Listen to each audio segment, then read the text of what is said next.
বিশ্বনবী সব সময় দোয়া করতেন, ইয়া তুবা আলিশ শাম, ইয়া তুবা আলিশ শাম, শাম দেশের জন্য বরকত। আবার বিশ্বনবী বলতেন, আল্লাহুম্মা বারিক লানা ফি শামিনা, আল্লাহ আপনি আমার শাম দেশের উপরে বরকত দিয়েছে দেন। সুবহানাল্লাহ। এই শাম দেশের ভেতরে অনেক বরকত, কারণ এই শাম দেশের মধ্যে একটা মসজিদ আছে, মসজিদটার নাম হচ্ছে মসজিদুল আকসা। মসজিদটার নাম কি? এইটাকে বলা হয় সানিউল কিবলাতাইন, মুসলমানদের দ্বিতীয় কিবলা।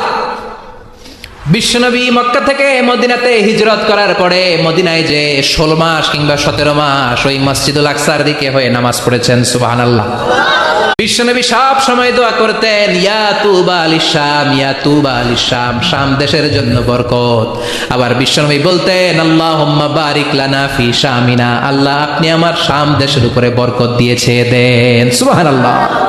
এই শাম দেশের ভেতরে অনেক বরকত, কারণ এই শাম দেশের মধ্যে একটা মসজিদ আছে, মসজিদটার নাম হচ্ছে মসজিদুল আকসা। মসজিদটার নাম কি? এইটাকে বলা হয় সানিউল কিবলাতাইন, মুসলমানদের দ্বিতীয় কিবলা। বিশ্বনবী মক্কা থেকে মদিনাতে হিজরত করার পরে মদিনায় যে 16 মাস কিংবা 17 মাস ওই মসজিদুল আকসার দিকে হয়ে নামাজ পড়েছেন। সুবহানাল্লাহ।